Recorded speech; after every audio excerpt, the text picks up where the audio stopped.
میرا ذہن بھی ادھر منتقل نہیں ہوا تھا اس سے پہلے. انہوں نے فرمایا کہ یہ اللہ کے راستے میں شہید ہو جانے والے کو جو اللہ کے راستے میں قتل ہو جائیں، سورہ بقرہ میں تو فرمایا انہیں مردہ مت کہو، وَلَا تَقُولُوا لِمَن يُقْتَلُ فِي سَبِيلِ اللَّهِ أَمْوَاتٌ بَلْ أَحْيَاءٌ وَلَٰكِن لَّا تَشْعُرُونَ. وہ تو زندہ ہیں لیکن تمہیں ان کا شعور نہیں. لیکن سورہ آل عمران کے اندر جو آیت آئی ہے وَلَا تَحْسَبَنَّ الَّذِينَ قُتِلُوا فِي سَبِيلِ اللَّهِ أَمْوَاتًا بَلْ أَحْيَاءٌ عِندَ رَبِّهِمْ يُرْزَقُونَ. ہرگز مت سمجھنا ان کو جو اللہ کی راہ میں قتل ہو جائیں کہ وہ مردہ ہیں، وہ زندہ ہیں، اپنے رب کے پاس سے رزق پا رہے ہیں. تو انہوں نے کہا کہ اللہ تعالیٰ کی راہ میں قتل ہو جانے والوں کو مقتول کہنا ہی نہیں، سمجھنا بھی غلط ہے. دل سے بھی بات جو ہے وہ یہ نہیں ہونی چاہیے کہ وہ مردہ ہے، بلکہ وہ زندہ ہے. اس شد و مت کے ساتھ وَلَا تَحْسَبَنَّ، ہرگز نہ سمجھنا ان کو جو اللہ کی راہ میں قتل ہو جائیں کہ وہ مردہ ہے، وہ تو زندہ ہے، اپنے رب کے پاس سے رزق پا رہے ہیں. اس در میرا ذہن نہیں گیا تھا، میں اس کو تسلیم کر رہا ہوں. دوسرے جو شیعہ عالم دین تھے، مجھے ان کا پورا نام مستحضر نہیں ہے، نقوی صاحب، وہ بھی ڈاکٹر بھی ہیں اور عالم دین ہیں، وہ بھی تھے، اور وہ بھی بہت ہی یوں سمجھیے کہ یعنی دلیل کو تسلیم کرنے والے اور بہت ہی معقول انداز میں گفتگو کرنے والے تھے. بہرحال جب وہ مذاکرہ شروع ہوا تو سب سے پہلے ڈاکٹر کلب صادق صاحب کو دعوت دی گئی کہ وہ اظہار خیال کریں. انہوں نے انہی دو آیتوں کے حوالے سے جو ابھی میں نے بیان کی ہے، ایک نقطہ بھی بیان کیا، کچھ اور باتیں بھی بیان کی. اس کے بعد جب میری باری آئی تو میں نے کہا کہ مجھ سے کچھ اور سوال کیا گیا تھا، لیکن میں نے کہا کہ میں پہلے بات وہیں سے شروع کرنا چاہتا ہوں. سوال یہ کیا گیا تھا ڈاکٹر کلب صادق سے کہ قرآن کا فلسفہ شہادت کیا ہے. تو میں نے کہا جو سوال آپ نے ان سے کیا تھا میں اس کے جواب سے اپنی بات شروع کرنا چاہتا ہوں کہ میرے نزدیک قرآن مجید میں اللہ کی راہ میں قتل ہونے کے لیے لفظ شہادت آیا ہی نہیں. حدیث میں ضرور آیا ہے بصیغہ مجہول فقد استشہد، اس کی شہادت قبول کر لی گئی یا اس کو شہید بنا لیا گیا. اور اس معنی میں صرف ایک جگہ پر امکان ہے پورے قرآن میں، سورہ آل عمران کی ایک آیت میں وَيَتَّخِذَ مِنْكُمْ شُهَدَاءَ، کہ وہاں اس کے معنی لیے جا سکے مقتول فی سبیل اللہ. باقی کہیں بھی نہیں. یہ تو اصل میں کار رسالت کے لیے ایک اصطلاح ہے. ہر رسول شاہد بن کر آیا، شہید بن کر آیا. یہاں دنیا میں وہ اپنے عمل سے، اپنے قول سے انفرادی اجتماعی سطح پر حق کی گواہی دیتا رہا، اور قیامت کے دن کھڑے ہو کر پروزیکیوشن وٹنس کی حیثیت سے اپنی قوم کے خلاف گواہی دے گا کہ اللہ میں نے ان کے سامنے تیرا پیغام پہنچا دیا تھا، اب جو کچھ انہوں نے کیا اس کے ذمہ دار یہ ہے. They can't plead ignorance. وہ یہ نہیں کہہ سکتے کہ ہمیں معلوم نہیں تھا، ہمیں بتایا نہیں گیا. بہرحال اس پر مجھے بڑی خوشی ہوئی جب علامہ نقوی صاحب نے اس نقطے کو بہت سراہا اور انہوں نے تسلیم کیا کہ کچھ دنوں سے مجھے بھی یہ خیال ہو رہا تھا، یعنی یہ کہ یہ کوئی زیادہ پرانا خیال ان کا نہیں تھا. انہوں نے فرمایا کچھ دنوں سے مجھے بھی یہ خیال ہو رہا تھا کہ قرآن میں تو یہ لفظ شہید اور شہادت اس معنی میں ہے ہی نہیں. میرا گمان یہ ہے کہ چونکہ اس موضوع پر میں نے بہت تقریریں کی، سال ہر سال سے تقریریں کر رہا ہوں، قرآن کا فلسفہ شہادت کیا ہے، اور اس کے حوالے سے یہ کہ امت مسلمہ کا کیا فرض منصبی ہے، شہادت علی الناس کی کیا ذمہ داری ہے جو امت مسلمہ پر. تو یہ تو میری دعوت قرآنی کے اہم مضامین میں سے ہے. تو ہو سکتا ہے کہ میری ہی کسی تقریر کی کوئی اڑتی ہوئی خبر ان کے کانوں تک پہنچی ہو، واللہ عالم. لیکن انہوں نے اس نقطے کو سراہا اور مجھے اللہ کے فضل و کرم سے مجھے اس پر خوشی ہوئی کہ بجائے اس کے کہ وہ اس پر کوئی آرگیومنٹ کرتے، کوئی بحث و تبحیث کرتے، انہوں نے میری اس بات کو تسلیم کیا اور اس کی گویا کہ تائید کی. پھر میں نے عرض کیا کہ جہاں تک خلفائے ثلاثہ کی شہادت کا اور شہادت حسین یا سانحہ کربلا رضی اللہ تعالی عنہم اجمعین کا تعلق ہے، اصل میں اس کو نہیں سمجھ سکتے لوگ جب تک کہ ریولوشن اور کاؤنٹر ریولوشن کا فلسفہ سمجھ میں نہ آئے. جب کسی ملک میں کسی خطہ ارضی میں کوئی انقلابی تحریک چل رہی ہوتی ہے، ظاہر بات ہے ابتدا میں تو انقلابی لوگ چند ہوتے ہیں، کمزور ہوتے ہیں، ضعیف ہوتے ہیں، ان سے کوئی خطرہ محسوس نہیں ہوتا. لیکن کشاکش کے دوران ایک وقت آ جاتا ہے کہ پھر جو مخالف انقلاب ہیں وہ یہ سمجھ بیٹھتے ہیں، سمجھ جاتے ہیں کہ اب ہماری پیش نہیں جا رہی، اب ہمارا بس نہیں چلے گا، لہذا سر جھکا دو. اسے پنجابی محاورے میں کہا جاتا ہے نیوی پاؤ، اس وقت تو وقت کو گزارو. اب اس کے بعد پھر کوئی موقع ملا تو دیکھیں گے کہ اس انقلاب کو ہم انڈو کر سکیں، کاؤنٹر ریولیوشنری موومنٹس۔ یہ اصل میں فلسفہ سمجھ میں نہ آئے اور ریولیوشن کا فلسفہ سمجھ میں نہ آئے تو سیرت النبی سمجھ میں نہیں آ سکتی۔ منہج انقلاب نبوی میری کتاب ہے، اس کو پڑھیے تو سیرت کا وہ تجزیہ آپ کے سامنے آئے گا جو آپ کی آنکھیں کھول دے گا کہ سیرت کو ہم کیا سمجھتے رہے اور سیرت اصل میں ہے کیا۔ بہرحال یہ کاؤنٹر ریولیوشنری موومنٹس تھیں کہ جب عرب میں حضور کو فیصلہ کن قوت حاصل ہو گئی تو جو بھی مخالفین تھے انہوں نے سر جھکا لیا، سرنڈر کیا، اسلام لے آیا، گویا کہ چھپ گئے اسلام کے لبادے۔ لیکن وہ تھے اسی طاق میں کہ پھر کبھی موقع ملے تو پھر ہم اس نظام کو تہو بالا کر دیں، تلپٹ کر دیں۔ یہ رد عمل سب سے پہلے خود عرب کے اندر پیدا، کیونکہ مشرکین عرب کو جب سورہ توبہ کی پہلی 6 آیات نازل ہوئی ہیں جن میں الٹیمیٹم دے دیا گیا کہ اب کسی مشرک قبیلے سے کوئی معاہدہ اللہ کا اور اس کے رسول کا نہیں ہوگا، تمہیں 4 مہینے کی مہلت دی جا رہی ہے، یا ایمان لے آؤ اور یا تمہیں قتل کر دیا جائے۔ یہ بہت سخت آیات ہے قرآن کی، سورہ توبہ کی ابتدائی 6 آیات۔ اور حضرت علی رضی اللہ تعالیٰ عنہ کا کہنا یہ ہے کہ اس آپ کو معلوم ہے کہ مصحف میں یہ واحد صورت ہے جس سے پہلے بسم اللہ الرحمن الرحیم نہیں لکھی بھی، آپ کو نظر آتا۔ باقی 113 صورتوں کے شروع میں بسم اللہ الرحمن الرحیم ہے، تو کیا وجہ ہے یہاں کیوں نہیں ہے؟ حضرت علی کا فرمانا ہے کہ یہ صورت تو تلوار ہاتھ میں لے کر اتری ہے، اور بسم اللہ الرحمن الرحیم میں اللہ تعالیٰ کے 2 اسماء ہیں، الرحمن الرحیم، تو یہ گویا کہ اس سے متضاد صورتحال ہے کہ اب تمہارے لیے آخری موقع ہے، یا ایمان لے آؤ اور یا قتل کر دیا جائے۔ اس میں ایک تیسری گنجائش خود بخود نکلتی تھی، یا یہ ملک چھوڑ کر چلے جاؤ، اور ایسا بہت سے لوگوں نے کیا، لیکن اکثر لوگوں نے گردن چکا۔ لیکن رد عمل ظاہر ہوا، ایک تو مرتدین کھڑے ہو گئے جنہوں نے نئی نئی نبوتوں کو مان لیا، ایک مانعین زکوٰۃ کھڑے ہو گئے کہ ہم زکوٰۃ تمہیں نہیں دیں گے۔ یہ رد عمل تھا مشرک عرب کا، مشرکین عرب۔ اور حضرت ابوبکر رضی اللہ تعالیٰ عنہ کے دفتر فضائل کا یہ بڑا اہم باب ہے، with an iron fist، حالانکہ وہ بہت رقیق القلب، کمزور نہیں کچھ جسا انسان تھے، لیکن یہ کہ عظیمت کوہ ہمالا جو ہے ان کے اندر ظاہر ہوئی ہے، with an iron fist انہوں نے ان ساری جو رد عمل کی جو تحریکیں تھی انہیں قتل کر رکھا، اور پھر پورے عرب کو گویا کہ اثر نو اس میں اسلام کے نظام کو کنسولیڈیٹ کر کے حضرت عمر کے حوالے کر رضی اللہ تعالیٰ عنہ۔ حضرت عمر کے زمانے میں جو جنگیں ہوئیں اس میں سلطنت روما جو ہے، جو اس وقت کی 2 سپر پاورز تھیں، سلطنت روما، قیصر روم، ہرقلیس، ہرقل تھا اس وقت کا جو رومی جو قیصر روم تھا، حکمران تھا، شہنشاہ تھا، اور دوسری طرف ایرانی مملکت تھی، خسرو پرویز تھا۔ لیکن یہ کہ عیسائیت کے ساتھ اسلام کا اس طرح کا تصادم نہیں ہوا تھا حضور کے زمانے میں، بلکہ نجاشی رحمت اللہ علیہ نے تو مسلمانوں کو پناہ دی تھی۔ مقوقس پیٹریارک جو تھے ان تو اس کے الیگزینڈریا کے، انہوں نے حضور کے جو نامہ مبارک گیا تھا اس کا بہت اکرام کیا، تکریم کی، تحفے بھیجے حضور کی خدمت میں۔ ہرقل نے بھی کوشش کی تھی کسی طریقے سے، جیسے کوئی 250 برس پہلے یا 300 برس پہلے، 300 برس پہلے جیسے کانسٹنٹائن جو ایمپرر تھا روم کا، اس نے عیسائیت قبول کی تھی اور ساری سلطنت عیسائی ہو گئی تھی، لہذا اس کی سلطنت باقی رہی، اس کی حکومت باقی رہی۔ اسی طرح ہم مسلمان ہو جائیں، لیکن اس میں وہ ناکام ہو گیا۔ لیکن یہ کہ کوئی اس نے کنفرنٹیشن نہیں کی حضور سے۔ البتہ ایران کا معاملہ یہ تھا کہ اس کے پرخچے اڑ گئے، اس نے حضور کے نامہ مبارک کو چاک کیا تھا، حضور نے فرمایا جب اطلاع ملی کہ اس نے اپنی سلطنت کو چاک کیا، اس کے ٹکڑے کر دیے۔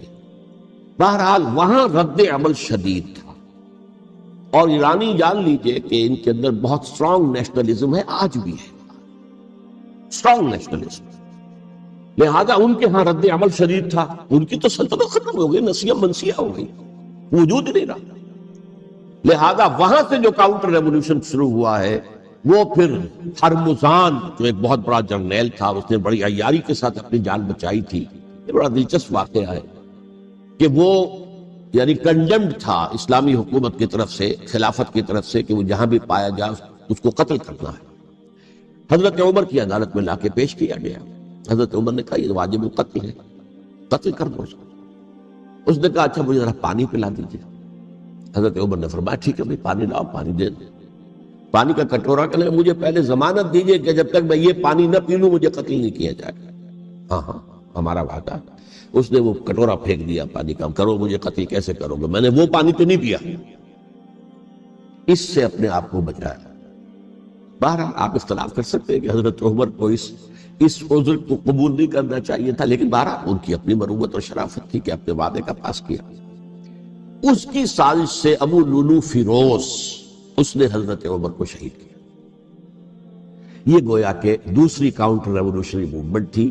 انہوں نے یہ سمجھا تھا کہ یہ ساری چکی جو چل رہی ہے، جیسے چکی کی ایک کلی ہوتی ہے، وہ کلی جگہ سے ہٹ جائے تو چکی کیسے چلے گی؟ یہی بات حضرت علی نے فرمائی تھی حضرت عمر سے رضی اللہ تعالی عنہما۔ جب شام کے محاذ پر کچھ پسپائی سی ہو رہی تھی تو حضرت عمر نے ارادہ کیا میں خود جاؤں گا محاذ پر اور کمانڈ کروں گا۔ حضرت علی رضی اللہ تعالی عنہ نے فرمایا کہ نہیں امیر المومنین آپ مت جائیں، چکی اسی وقت تک چلتی ہے جب تک کہ کلی گڑی ہوئی، آپ کلی ہیں اس وقت اس نظام کی جس کے گرد یہ اسلام کی چکی گھوم رہی، آپ مت جائیں۔ لہذا حضرت عمر نے ان کی بات مانی، اس قدر صائب مشورہ تھا جو دیا تھا۔ بہرحال انہوں نے یہ سمجھا تھا کہ عمر ہی کے بل پر چل رہا ہے یہ سب کچھ، لہذا عمر کو بیچ سے ہٹا دینے سب بیٹھ جائے گا۔ لیکن ظاہر بات ہے کہ محمد رسول اللہ کی بنائی ہوئی عمارت صلی اللہ علیہ وسلم اتنی کمزور نہیں تھی۔ اس کے بعد حضرت عمر کے انتقال کے بعد حضرت عثمان کا انتخاب ہوا، اور حضرت عثمان کے بھی 10 سال پہلے جو ہے وہ بالکل حضرت عمر کی جو دور خلافت ہے اس کے بالکل مشابہ ہے، مماثل۔ ہمارے ذہنوں میں یہ تصور بٹھا دیا گیا ہے کہ سارے 12 سال شاید فتنہ ہی فتنہ رہا، فساد ہی فساد رہا، دنگا رہا، لڑائی رہی۔ نہیں، 10 سال پورا امن، اور جس طریقے سے فتوحات کا سیلاب حضرت عمر کے زمانے میں جا رہا تھا اسی طریقے سے حضرت عثمان کے 10 سالوں کے دوران گیا۔ آخری 2 سالوں میں ایک فتنہ اٹھا ہے، یہ فتنہ کیا ہے اس کو مذاہب کی جو 3 سے کنفرنٹیشن ہوئی تھی۔ ایک تو یہ کہ مملکتوں میں سے مملکت ہرقل، مملکت روم، مملکت ایران، رومی سلطنت کی 2 ٹانگیں مسلمانوں نے توڑ دی، شمالی افریقہ سے نکال دیا، مغربی ایشیا سے نکال دیا، لیکن یورپ میں وہ قائم تھا، اس کی سلطنت تھی، لیکن ایرانی سلطنت کا بالکل کیا پاجا، یہ ختم۔ اسی طریقے سے 3 مذاہب سے کنفرنٹیشن ہوئی۔ مشرکین عرب سے، اس کا میں بیان کر چکا ہوں، ان کا پہلا وار حضرت ابوبکر کے عہد خلافت میں ہو گیا۔ دوسرے جو عیسائیوں کا معاملہ تھا ان سے بھی کوئی تصادم نہیں ہوا حضور کے حیات طیبہ کے دوران، لیکن جو یہودیت بطور مذہب، اس کو ظاہر بات ہے کہ اسلام نے اس کو ختم کیا تھا کم سے کم جزیرہ نما عرب سے۔ مدینے میں 3 قبیلے تھے جو اپنی غداری کی وجہ سے اور اپنی صلح کو توڑنے کے جرم کی پاداش میں 2 نکالے گئے، اور تیسرا جو ہے اس کے تمام جو بھی جوان افراد تھے انہیں قتل کیا گیا۔ پھر خیبر پر حملہ کیا گیا اور خیبر کو جو ہے فتح کیا گیا، وہ یہودیوں کا بہت بڑا گڑھ تھا، اور جو مدینے سے نکالے گئے تھے وہ بھی وہیں جا کر مقیم ہو گئے تھے۔ تو اس اعتبار سے، اور پھر یہودی اپنے آپ کو سمجھتے تھے اللہ کی طرف سے دنیا میں جو نمائندہ جو ہے امت وہ ہم ہیں، اب انہیں معزول کر کے امت محمد کو وہاں پر کھڑا کر دیا گیا صلی اللہ علیہ وسلم۔ لہذا وہ بہت زیادہ جو سمجھیے ایگریوڈ، سب سے زیادہ جن کو گزند پہنچا ہے حضور کے دست مبارک سے، وہ یہودی تھے۔ لہذا ان کا جو رد عمل آیا ہے وہ ہے جس کے نتیجے میں حضرت عثمان شہید ہوئے، حضرت علی شہید ہوئے، حضرت حسین شہید ہوئے۔ اب اس چیز کو اچھی طرح سمجھیے، یہ جو رد عمل ہے یہ ایک شخص کے ذریعے سے آیا، اور اسی لیے بعض لوگ یہ سمجھتے ہیں کہ یہ خامخواہ کی کہانی ہے، کیا ایک آدمی اتنا بڑا کام کر سکتا؟ عبداللہ ابن سبا ایک یہودی جو اسلام کا لبادہ اوڑھ کر حضرت عثمان کے عہد خلافت میں مدینے میں آ گیا، ٹھیک، اس کے بارے میں تو میں بعد میں عرض کروں گا، لیکن ایک شخص کیا کچھ کر سکتا ہے اس کی مثال بس آپ دے دوں آپ کو۔ پہلے حضرت مسیح علیہ السلام کے پورے دین کو ایک شخص نے ختم کر دیا، سینٹ پال جسے دنیا جانتی ہے جس کے نام سے، توحید کو تثلیث میں بدل دیا۔ حضرت عیسیٰ علیہ السلام تو توحید کی تلقین کر کے گئے تھے، توحید ختم، تثلیث ختم، جس میں پہلے باپ ماں اور بیٹا تھے، اس کے بعد باپ بیٹا اور روح القدس ہو گئے، تثلیث۔ نمبر 2، شریعت موسوی کو ساقط کر دی۔ لہذا اب پالزم جو ہے، کرسچینٹی نہیں رہی، وہ حضرت عیسیٰ کو کہہ کر گئے تھے کہ شریعت موسوی تم پر لاگو رہے گی، نافذ رہے گی، ساقط کر دیا۔ نمبر 3، اس نے عیسائیت کے دائرہ تبلیغ کو وسیع کر دیا، جنٹائلز یا گوئمز کے اندر بھی، غیر یہودیوں میں۔ حالانکہ حضرت مسیح کہہ کر گئے تھے کہ تمہیں صرف یہودیوں سے خطاب کرنا ہے، اور میں صرف اسرائیل کے گھرانے کی کھوئی ہوئی بھیڑوں کی تلاش میں آیا۔ اب آپ دیکھیے حضرت مسیح کے فوراً بعد اور حضرت مسیح کی زندگی کے دوران جب تک کہ وہ موجود تھے، وہ بدترین دشمن تھا حضرت مسیح علیہ السلام کا۔ بعد میں لبادہ اڑا، اور یہ کہ مجھے مکاشفہ ہوا ہے، مکاشفے میں مسیح سے میری ملاقات ہوئی ہے، میں ان پر ایمان لے آیا ہوں، اور پھر اس نے اپنے زہد اور دینداری کا جو بھی فراڈ تھا اس کے نتیجے میں اپنی حیثیت بنا لی، دین مسیحی کو بالکل ختم کر دیا۔ آج کہاں ہے وہ دین مسیح؟ دی 100 کے مصنف نے بھی صاف لکھا ہے کہ جب تک حضرت مسیح دنیا کے اندر موجود تھے، عیسائیت کی حیثیت یہودیت نے ایک فرقے سے زیادہ نہیں تھی، یہودیوں کا ایک فرقہ، ایک جماعت۔ یہ سینٹ پال ہے جس نے اسے ایک مستقل مذہب کی حیثیت اختیار کی، تو it should be called Paulism، اور یہ ایک آدمی کا کارنامہ۔ اسی طریقے سے یہ تو ہو گیا حضرت مسیح کے فوراً بعد، رفع سماوی کے فوراً بعد۔ 1500 برس کے بعد ایک تحریک چلی ہے یورپ کے اندر، اصلاح مذہب، اور اس کی پشت پر بھی یہودی ذہن تھا۔ یہودی ذہن نے عیسائیت کو 2 حصوں میں تقسیم کر دیا، کیتھولک اینڈ پروٹیسٹنٹس، اور پروٹیسٹنٹس کو اپنا اعلی کار بنایا۔ یہ ایک علیحدہ مضمون ہے جس پر میں تفصیل میں نہیں جانا چاہتا، میری کتاب بھی موجود ہے اس موضوع پر، سابقہ اور موجودہ مسلمان امتوں کا ماضی، حال و مستقبل، اس میں میں نے تفصیل بیان کی۔ یہ جو تقسیم ہوا ہے تو وہ پہلی بات ایک یہودی، جیسے کہ علامہ اقبال نے، مارکس بھی تو ایک یہودی تھا نا، تو ابلیس کی مجلس شورا میں بڑا پیارا شعر ہے، وہ یہودی فتنہ گر، وہ روح مصدق کا بروز، ہر قبا ہونے کو ہے اس کے جنون سے چاک چاک۔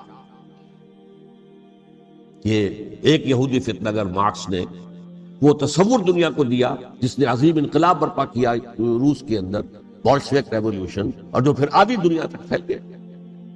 آج سے 50 سال پہلے امریکہ کانپتا تھا، روس کے سامنے کھڑا ہوا کانپ رہا، اس لیے کہ روس سائنٹیفک ترقی میں امریکہ سے بہت آگے تھے، اس کے ایسٹروناٹس پہلے گئے ہیں خلا کے اندر، امریکہ تو بہت پیچھے تھا۔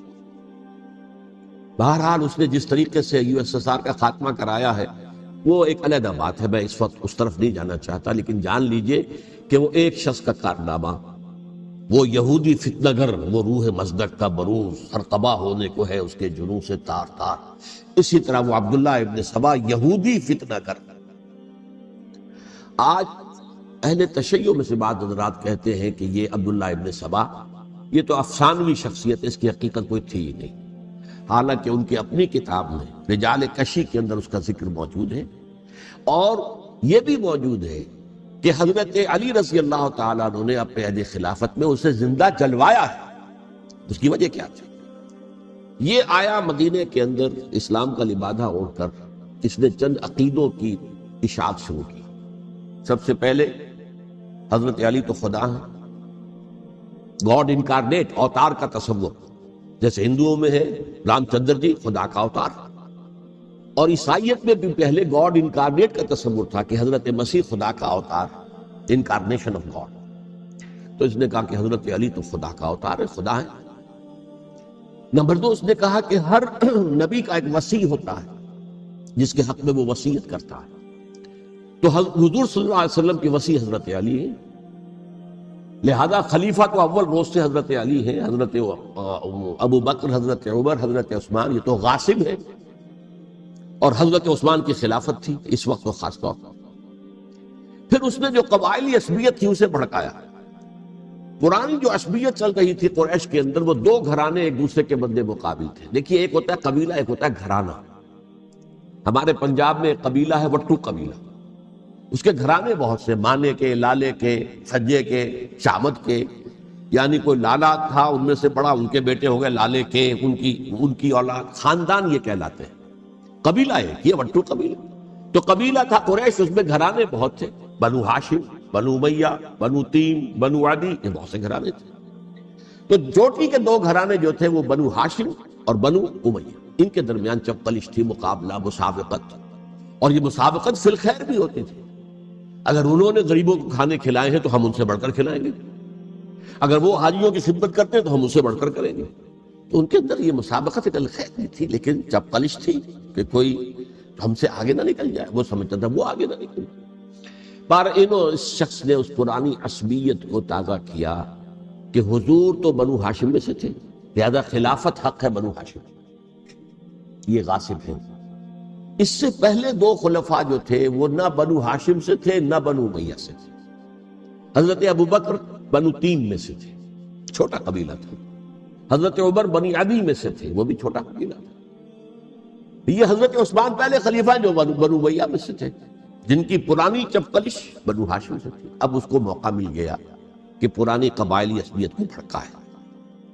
یہ ہے اصل میں اس فتنے کا پس منظر عبداللہ ابن سبا نے جو آ کر پھیلایا ہے، اور اس کی تفصیل میں اس وقت میں نہیں جا سکتا، کیسے یہ فتنہ پروان چڑھا، کیا انہوں نے اسٹریٹجی اختیار کی کہ یہ کیا کرتے تھے، گروہ بنا کر بھیجتے تھے لوگوں کو، کوفے میں جاؤ تو وہاں پر دمشق کے گورنر کے خلاف اور مصر کے گورنر کے خلاف الزامات لگاؤ، اس نے یہ کیا، وہ غبن کر گیا، وہ یہ کر گیا، وہ خیانت کر رہا ہے، وہ رشتہ داروں کو پال رہا ہے، اور عثمان کے خلاف بھی تقریریں کرو رضی اللہ تعالیٰ عنہ۔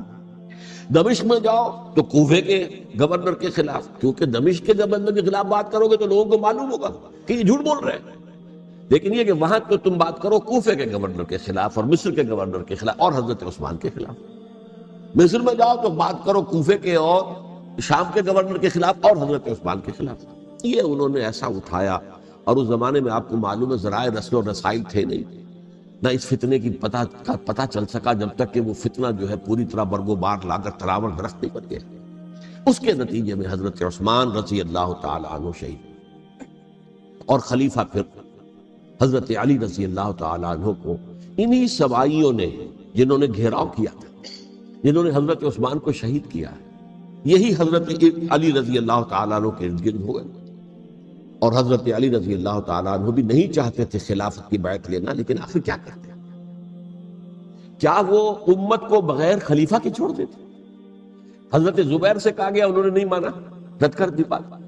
حضرت طلحہ سے کہا گیا، انہوں نے نہیں مانا۔ حضرت علی سے کہا گیا، اب عشرہ مبشرہ میں سے یہی تو تھے نا، لہذا انہوں نے تسلیم کر لیا، خلافت ہو گئی۔ لیکن اس کے بعد جو خانہ جنگی ہوئی ہے، اس خانہ جنگی کے نتیجے میں نوٹ کر لیجئے کہ 1,00,000 کے قریب مسلمان ایک دوسرے کی تلواروں اور نیزوں اور برچھیوں اور تیروں سے ہلاک۔ یہ ہماری تاریخ کا تاریخ ترین باب ہے۔ 5 سال، 4.5 سال حضرت علی کی خلافت کے، اور 6 مہینے حضرت حسن کی خلافت رضی اللہ تعالیٰ عنہ۔ اس سے کیا ہوا کہ ایک طرف تو اسلام کی جو توسیع ہو رہی تھی، تھمتا نہ تھا کسی سے سیل رواں ہمارا، وہ سیلاب رک گیا، انٹرنل سیبوٹاج ہو گئی نا، اب تو اندر ہی آپس ہی پہ اگر دست و گریبان ہو گئے تو باہر اب کیا توسیع کرتے، وہ توسیع کا عمل رک گیا۔ اور یوں سمجھیے کہ جیسے ٹرک اگر کبھی چل رہا ہو، بھرا ہوا ہو لوڈنگ، اور وہ چڑھائی چڑھ رہا ہو، تو اگر کہیں موشن ٹوٹ جائے، ٹرک کو رکنا پڑے، تو ڈرائیور کے جان پر بن جاتی، اس لیے کہ اس کو دوبارہ سٹارٹ کرنا، اور جبکہ وہ چڑھائی پر ہے، انکلائن پر آسان کافی، خطرہ ہوتا ہے وہ پیچھے جو ہے وہ نہ جائے۔ اور پہاڑی علاقوں میں آپ کو معلوم ہے ذرا پیچھے چلے جانے کا مطلب جو ہے بہت خطرناک جو ہے نتیجہ نکل سکتا ہے۔ بہرحال حضرت علی رضی اللہ تعالیٰ عنہ نے اپنے خلافت میں ایک کام یہ کیا، اب اس کی کیا مصلحتیں تھیں یہ تو انہی کے علم میں ہوگا، ہم قیاس کر سکتے ہیں، اور میں اس طرف میں نہیں جانا چاہتا۔ ابھی تک خلافت کا مرکز تھا مدینہ منورہ، حضرت ابوبکر، حضرت عمر، حضرت عثمان، وہی جہاں حضور صلی اللہ علیہ وسلم رہے تھے اور جہاں پر کہ حضور مدفون تھے۔ لیکن حضرت علی نے اپنا مرکز جو ہے وہ کوفہ بنا۔ اچھا، اس کی ایک ظاہری وجہ یہ سمجھ میں آتی ہے کہ اسلام کا جو پھیلاؤ ہو گیا تھا، وہ سلطنت اتنی وسیع ہو گئی تھی کہ مدینہ منورہ بہت جنوب میں اور بڑے صحرا کو عبور کر کے جانا ہوتا۔ کوفہ جبکہ ایسی مقام پر تھا کہ جہاں سے مشرقی راستہ جا رہا ہے ایران کو، عراق کے اندر تو ہے وہ شہر کوفہ، اور پھر ایران اور خراسان اور ہندوستان کو راستہ جا رہا ہے، وہیں سے شمال کی طرف جا رہا ہے، شام کی طرف اور ترکی کی طرف، اور وہاں سے پھر یہ کہ مغربی افریقہ کو بھی کنٹرول کرنا، جو شمالی افریقہ کو بھی آسان تھا۔ بہرحال حضرت علی نے کوفہ کو اپنا مرکز بنایا اور نتیجہ یہ ہوا کہ سبائیوں کا بھی مرکز وہی بن گیا، کیونکہ انہوں نے اپنے آپ کو گردا گرد رکھا حضرت علی کے رضی اللہ تعالی۔ اب ظاہر بات ہے کسی پرٹیکولر پرسن کے خلاف تو کوئی مقدمہ موجود تھا نہیں، بلکہ جب جنگ جمل ہو رہی تھی، ابھی جنگ نہیں ہوئی تھی، حضرت عائشہ، حضرت طلحہ، حضرت زبیر وہ لے کر آئے تھے لشکر اس مطالبے کے لیے کہ حضرت عثمان کے قاتلوں کو سزا دی جائے، قصاص لیا جائے۔ حضرت علی رضی اللہ تعالیٰ عنہ سے گفت و شنید ہو رہی تھی، حضرت علی جو ہے اس پر آمادہ ہو گئے کہ ٹھیک ہے میں جو بھی قاتلین عثمان ہیں ان کو گرفتار کر کے سزا دوں گا۔ این اسی وقت کوفے کی مسجد کے اندر جو ہے 10,000 کا مجمع کھڑا ہو گیا، ہم سب قاتل عثمان، لو ہم سے بدلہ کہاں سے ہوگا۔ اور انہوں نے کیا کیا، جاتے ہی جنگ چھیڑ دی، اور جب چھڑ جائے تو یا مرو یا مارو، اس کے علاوہ تو کوئی چارہ کار ہوتا ہی نہیں۔ ایک رات میں 10,000 مسلمان شہید ہوئے، جن میں 2 عشرہ مبشرہ میں سے حضرت زبیر اور حضرت طلحہ رضی اللہ تعالی۔ تو یہ صورت تھی، سبائیوں نے گھیراؤ کیا حضرت علی کا رضی اللہ تعالی۔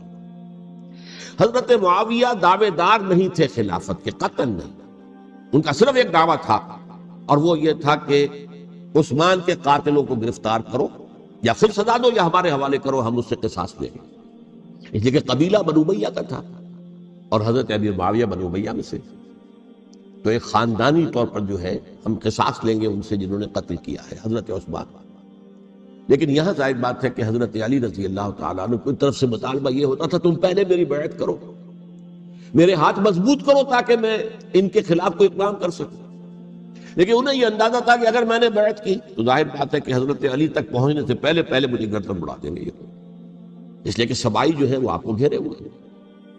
بہرحال ایک عجیب الجھاؤ، ایک ڈائلیما تھا جس کی وجہ سے یہ جنگ چلتی رہی، اور حضرت علی رضی اللہ تعالیٰ عنہ کو انہی کے شیعان علی ہی کے اندر سے وہ جماعت علیحدہ ہوئی تھی جس کو ہم خوارج کے نام سے جانتے ہیں، اور ایک خارجی ملجم ابن ملجم ہی نے حضرت علی کو شہید کیا رضی اللہ تعالیٰ عنہ۔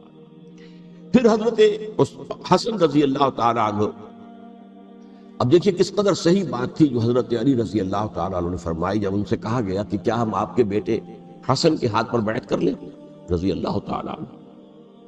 فرمایا نہ میں تمہیں اس کا حکم دیتا ہوں نہ میں اس سے روکتا ہوں، یہ تمہارا معاملہ ہے، امرہم شورا بینہم، تم اپنے باہمی مشورے سے جو فیصلہ کرو گے ٹھیک ہے، میں نہ حکم دیتا ہوں نہ روکتا ہوں۔ اس کا کیا مطلب ہے؟ باپ کے بعد بیٹے کی خلافت ہرگز حرام نہیں ہے، ورنہ کہتے کیسے ہو سکتا ہے میرا بیٹا، نہیں یہ نہیں کہا۔ حضرت عمر سے بھی کہا گیا تھا کہ اپنے بیٹے کو نامزد کر دیں، عبداللہ ابن عمر کو، تو انہوں نے جواب میں کیا کہا، اسے تو طلاق دینی بھی نہیں آتی۔ انہوں نے اپنی کسی زوجہ کو طلاق دی تھی اور اس میں جو صحیح ترین طریقہ ہے وہ اختیار نہیں کیا تھا، انہیں طلاق دینی تک نہیں آتی تو میں اسے خلیفہ بنا دوں۔ یہ نہیں کہا تھا کہ باپ کے بعد بیٹا خلیفہ نہیں ہو سکتا، یہ تو نہیں کہا، کہیں حرام نہیں ہے، نہ کتاب و سنت میں، نہ کوئی حدیث ہے، نہ کہیں قرآن مجید میں۔ تو حضرت علی نے بھی فرمایا رضی اللہ تعالی، نہ میں روکتا ہوں نہ حکم دیتا ہوں، یہ تمہارا اپنا معاملہ ہے۔ بہرحال حضرت حسن رضی اللہ تعالی عنہ نے حضرت امیر معاویہ سے صلح کر لی، خلافت ان کو سپرد۔ دیکھیے میں حضرت ابوبکر، حضرت عمر، حضرت عثمان، حضرت علی کے ساتھ حضرت حسن کے دور خلافت کو بھی خلافت راشدہ میں سے سمجھتا ہوں، اور تبھی 30 سال پورے ہوتے ہیں اس حدیث کے مطابق کہ حضور نے فرمایا خلافت 30 برس رہے گی پھر ملوکیت آ جائے۔ تو حضرت حسن کا بہت بڑا کارنامہ یہ ہے کہ اس خانہ جنگی کا دروازہ بند کر، اور یہ پیشن گوئی تھی حضور کی صلی اللہ علیہ وسلم۔ حضرت حسن جو بچے تھے حضور کے انتقال سے پہلے، میرا یہ بیٹا مسلمانوں کے 2 گروہوں میں صلح کرائے، یہ حضور کی پیشن گوئی تھی، اور وہ پیشن گوئی حضرت حسن کے علم میں بھی ہوگی یقیناً۔ بہرحال انہوں نے صلح کی حضرت امیر معاویہ کے ساتھ رضی اللہ تعالی عنہ، خلافت ان کے حوالے کر دی، اور کچھ شرائط تھی طے ہو گئی، اللہ خیر صحیح۔ حضور کی تو یہ پیشن گوئی جو ہے صحیح ثابت ہوئی کہ میرا یہ بیٹا مسلمانوں کے 2 بڑے گروہوں کے درمیان صلح کرا دے، اور سبائیوں نے انہیں تانے دیے، یا عار المومنین، اے مومنوں کے لیے موجب عار، موجب شرم، تم نے بزدلی دکھائی، تم نے امیر معاویہ کو خلیفہ تسلیم کر لیا، تم نے بزدلی دکھائی، معاذ اللہ ثم معاذ اللہ ثم معاذ۔ اب میں کچھ باتیں حضرت امیر معاویہ کے بارے میں کہنا چاہتا ہوں، اس لیے کہ وہاں اس میں نے حضرت معاویہ کے بارے میں یہ تو بہت حدمت کے ساتھ کہا تھا، اور میں اب بھی اس پر قائم ہوں اور پوری طریقے سے قائم ہوں۔ میرا مستقل موقف یہی ہے کہ حضرت معاویہ رضی اللہ تعالیٰ عنہ کے دور خلافت کو ہم خلافت راشدہ میں شامل نہیں سمجھتے، اہل سنت میں سے کوئی بھی نہیں سمجھتا، لیکن اس کے ساتھ میں نے حضرت امیر معاویہ کے کچھ مناقب بھی بیان کیے تاکہ پلڑا جو ہے ترازو کا اس کے دونوں پلڑے سامنے آئے۔ لیکن یہ وہ حصہ میرے اس بیان کا نکال دیا، ختم کر دیا گیا۔ یہ میں نہیں جانتا کہ اس میں کیا مصلحت دیکھی گئی ہے، اس میں تو کسی کے لیے کوئی معاملہ ایسا نہیں تھا کسی کے جذبات کو جو ہے وہ ٹھیس پہنچانے والا، کیونکہ میں نے کہا وہ خلیفہ راشد نہیں تھے، صاف میں نے کہا، بلکہ وہ دور ملوکیت کا آغاز ان سے ہو گیا۔ بلکہ جب ایک صاحب نے یہ کہا کہ کربلا کے بعد سے دور ملوکیت آ رہی تھی، تو میں نے کہا نہیں جناب، دور ملوکیت تو 20 سال پہلے پوری ہو چکی تھی، شروع ہو چکی تھی۔ حضرت امیر معاویہ کے بھی 20 سال میں وہ دور ملوکیت میں شمار تھے۔ انہیں کسرا العرب بھی کہا گیا، عرب کے کسرا، جو شہنشاہ ایران کا خطاب تھا، حضرت معاویہ رضی اللہ تعالیٰ عنہ کو کسرا العرب کہا گیا، عرب کا کسرا یہ۔ لیکن دوسری طرف یہ ہے کہ وہ صحابی رسول ہیں رضی اللہ تعالیٰ، حضور کے برادر نسبتی بھی ہیں، حضور کے سالے ہیں، ان کی ہمشیرہ ام حبیبہ حضور کی زوجہ محترمہ ہے، ام المومنین ام حبیبہ رضی اللہ تعالیٰ۔ پھر کس قدر معتمد علیہ تھے حضور کے کہ کاتبان وحی میں شامل تھے، وحی کی کتابت کرنے والے چند لوگ تھے جنہیں کہ حضور کہتے تھے کہ اب یہ آیت لکھ لو، ان میں سے ایک امیر معاویہ رضی اللہ تعالیٰ۔ تو بڑے توازن کی ضرورت ہے۔ دیکھیے صحابہ کرام کا جہاں تک تعلق ہے، اہل سنت کا موقف یہ ہے کہ صحابہ کلہم عدول، صحابہ سب کے سب نیک نیت ہیں، اور ان کی روایت جو ہے قبول کی جائے گی، رد نہیں کی جائے گی، ان پر کوئی جرح و تعدیل نہیں ہوگی، اس لیے کہ ان کا تزکیہ محمد الرسول اللہ صلی اللہ علیہ وسلم نے کیا۔ لہذا یہ تو ہو سکتا ہے کہ کسی صحابی سے کوئی خطا ہو، لیکن وہ خطا اجتہادی ہوگی، نیت کی خطا تھی، نیت کی غلطی نہیں۔ اگر کسی صحابی کی نیت پر حملہ کیا جائے تو یہ اصل میں طعن ہے، حملہ ہے حضور پر کہ وہ تربیت دے نہیں سکے اپنے ساتھیوں کو، معاذ اللہ ثم معاذ اللہ ثم معاذ اللہ، وہ تزکیہ کر ہی نہیں سکے۔ 3 جگہ جو قرآن میں آیا ہے یتلو علیہم آیاتہ ویزکیہم، تو کیا تزکیہ کیا؟ اگر ان کے قریب ترین ساتھی جو تھے، اگر ان کے اندر بھی بدنیتی تھی اور دنیا کی طلب تھی اور دنیا کے اندر اقتدار حاصل کرنے کا جذبہ تھا، تو پھر کیا تزکیہ کیا؟ معاذ اللہ ثم معاذ اللہ۔ لہذا صحابہ سب کے سب عدول ہیں، اور ان سے اختلاف ممکن ہے، لیکن ان کی نیت پر حملہ نہیں ہو سکتا۔ تو حضرت امیر معاویہ کی شخصیت ایک چیز ہے، آپ کا دور خلافت دوسری چیز ہے۔ شخصیت کے اعتبار سے صحابی رسول ہیں، برادر نسبتی ہیں حضور کے صلی اللہ علیہ وسلم، اور پھر یہ کہ اس قدر معتمد علیہ ہے صحابہ میں سے کہ وہ کاتبان وحی، یہ عام آدمی کے کرنے کا کام نہیں تھا جو وحی کی کتابت کرے، اللہ کے کلام کی۔ البتہ یہ ہے کہ جیسا کہ میں نے عرض کیا، ان کا دور خلافت راشدہ نہیں ہے، وہ ملوکیت کا دور ہے۔ یہ میں نے جیسا عرض کیا، میں نے ایک صاحب نے جب یہ کہا کہ ملوکیت شروع ہو رہی تھی، میں نے کہا شروع نہیں ہو رہی تھی، ملوکیت تو 20 سال پہلے شروع ہو چکی تھی۔ اسی طریقے سے ایک صاحب نے کہا تھا کہ اسلام کو قائم کرنے کے لیے حضرت حسین میدان میں آئے، میں نے کہا یہ بھی غلط ہے، اسلام تو 60 سال پہلے قائم ہو چکا تھا، نبی اکرم صلی اللہ علیہ وسلم کے دستے مبارک سے اسلام قائم ہو گیا، جاء الحق وزهق الباطل ان الباطل کان زهوقا، پھر 30 برس تک وہ کامل شکل کے اندر قائم رہا۔ تو اسلام جو ہے وہ جو ہے در حقیقت اب قائم کرنے والی بات نہیں تھی، البتہ اس کے اندر زوال شروع ہو گیا تھا، اس زوال کے عمل کو روکنے کے لیے حضرت حسین میدان میں آئے۔ یہ ایک چیز کو صحیح تاریخی پرسپیکٹو میں رکھنا، تو جس طرح سے دین کو قائم کرنے کے لیے دیکھیے، قائم تو کیا محمد رسول اللہ صلی اللہ علیہ وسلم والذین معہ رضی اللہ تعالی عنہ، انہوں نے کیا تھا۔ ہاں اب جو ہے وہ اپنی اس شاندار حیثیت سے نیچے گرنے لگا تھا، وہ میں بعد میں عرض کروں گا کہ میں نے اسے کیا عرض کیا تھا کہ یہ اس زوال کو روکنے کے لیے کسی طریقے سے یہ اپنی اصل حقیقت میں قائم رہے، یہ حضرت حسین رضی اللہ تعالیٰ عنہ کی سعی تھی۔ اچھا، حضرت امیر معاویہ کے جو 20 سال ہیں وہ پورے امن، سکون، اطمینان، کوئی جھگڑا، کوئی فساد، کوئی اختلاف، کوئی باہمی خانہ جنگی، کچھ 20 سال یہ بھی تاریخ کی بڑی چشم کشا حقیقت ہے جو عام طور پر لوگوں کے علم میں نہیں ہے۔ سبائی بھی دبکے رہے، حضرت امیر معاویہ کی حکومت اتنی مضبوط تھی، کنٹرول، کہ ان کو کچھ سر اٹھانے کا موقع نہیں ملا۔ موجود تھے، دبکے رہے، جیسا کہ میں نے کہا ریولوشن کے آخری مرحلے پر آ کر جو مخالفین ہیں وہ دب جاتے ہیں کہ پھر دیکھیں گے موقع ملے گا تو پھر لیں گے ان سے حساب کتاب۔ 20 سال رہے ہیں پورے امن کے، 10 سال کے بعد یعنی درمیان میں ہے حضرت امیر معاویہ کا عہد خلافت۔ ایک صحابی جو کہ بزرگ صحابہ میں سے ہیں، مغیرہ ابن شعبہ رضی اللہ تعالی عنہ، وہ آتے ہیں اور وہ کہتے ہیں کہ دیکھیے امیر المومنین، کتنی بڑی خانہ جنگی رہی تھی مسلمانوں کی آپس میں، اور اب بھی اگر آپ کسی کو نامزد کیے بغیر چھوڑ گئے امت کو تو پھر خانہ جنگی ہو جائے۔ 1 لاکھ اس وقت جو ہے وہ ہلاک ہوئے تھے، نہ معلوم اب کتنے ہلاک۔ لہٰذا آپ اپنی زندگی ہی میں نامزد کر دیجئے کسی کو خلیفہ، ولی عہد بنا دیجئے۔ حضرت امیر معاویہ نے ابتداً جو ہے انکار کیا نہیں، لیکن ان کے دلائل ایسے تھے وزنی، اور میں سمجھتا ہوں کہ وہ بات صحیح تھی جو مغیرہ ابن شعبہ نے کہی، اس لیے کہ اب صحابہ کرام میں سے جو کبار صحابہ تھے وہ تو سب دنیا سے رخصت ہو چکے تھے۔ اب تو یا صغار صحابہ رہ گئے تھے جو حضور کے زمانے میں بچے تھے، حضرت حسن، حضرت حسین، عبداللہ ابن زبیر، یہ بچے تھے نا، یا تو وہ تھے، اور یا بالکل نو مسلم تھے، اور نو مسلموں میں بڑی تعداد وہ تھی جو ایرانیوں کی تھی، شامیوں کی تھی، ادھر کی تھی، ادھر کی تھی، تو ان کو تو ظاہر بات ہے کہ تربیت نبوی سے کیا خلافت راشدہ سے بھی اکثر و بیشتر کو کوئی حصہ ملا ہی نہیں۔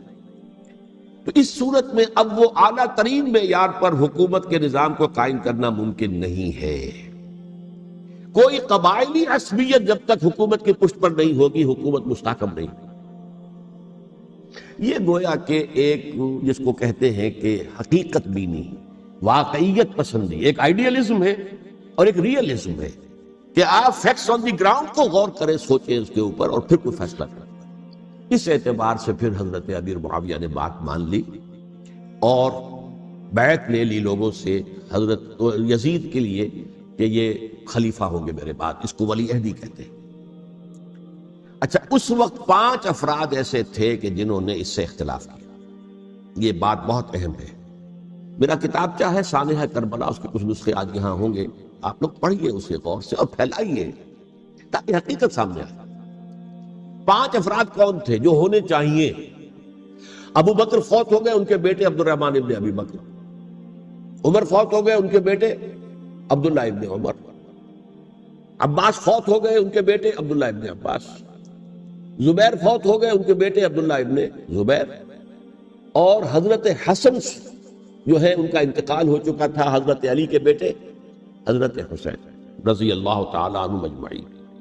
حضرت حسن کے بارے میں ایک فریق کا کہنا یہ ہے کہ انہیں زہر دے کر ہلاک کیا، اہل تشیع کا قول یہ ہے، جبکہ اہل سنت کہتے ہیں کہ نہیں، وہ اپنی جو بھی طبی موت تھی اس سے ان کی وفات۔ لیکن میں اس میں نہیں جانا چاہتا، اس لیے کہ یہ مائکرو ہسٹری جو ہے نا، وہ تو ایک ایک واقعے کے لیے ادھر کی روایات کیا، ادھر کی کیا ہیں، ان کے پاس کیا دلائل ہے، یہ تو کسی ریسرچ اسکالر کا موضوع ہے، میرا موضوع نہیں ہے۔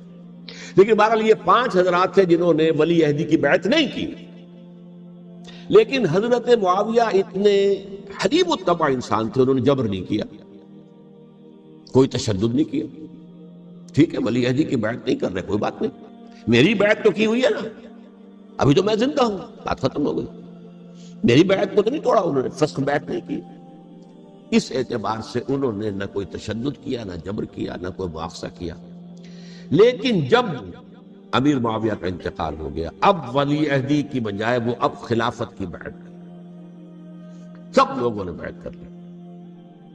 ان 5 میں سے ایک فوت ہو چکے تھے، حضرت عبد الرحمن ابن ابی بکر فوت ہو چکے رضی اللہ عنہ۔ 4 تھے، ان 4 میں ایک اختلاف، 2 کی رائے یہ تھی، عبداللہ ابن عمر، عبداللہ ابن عباس، کہ اگرچہ یہ کام غلط ہوا ہے، اسلام کی روح کے منافی ہوا ہے، یہ بادشاہت کی بنیاد پڑ رہی ہے، لیکن یہ بات ایسی نہیں ہے کہ اس کی بنا پر ہم خانہ جنگی شروع کروا دیں، امت کے خون خرابہ کروائیں، فساد کروائیں۔ لہذا انہوں نے بیعت کر لی۔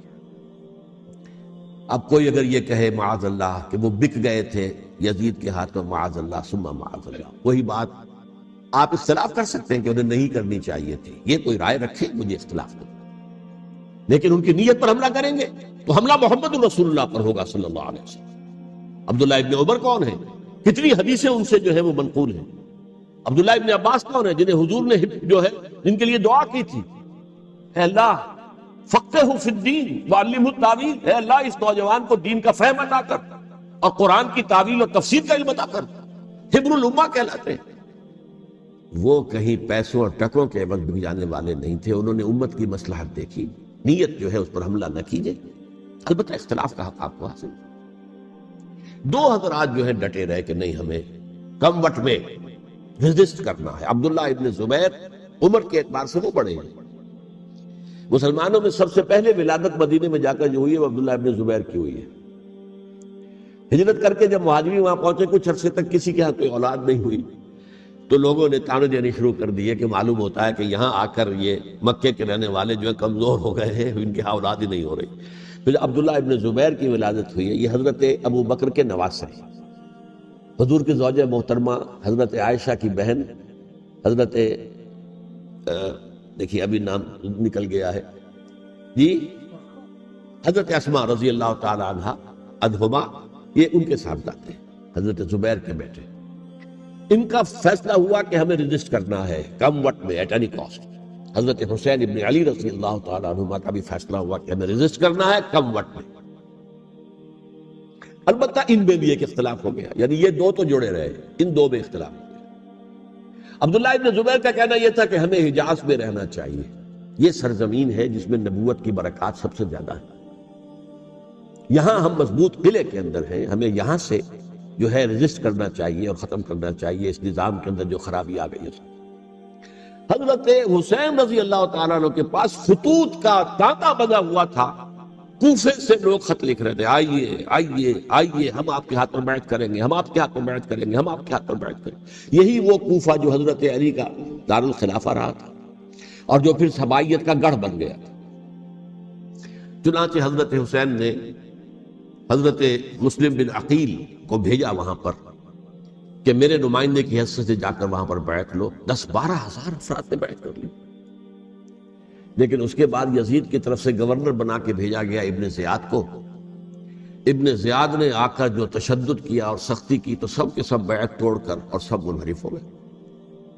مخلصین تو وہ تھے نہیں، الکوفی لایوفی، کوفی جو ہے وہ تو کوئی وعدہ وفا کرنے والا ہوتا ہی نہیں، بیعت توڑ دی.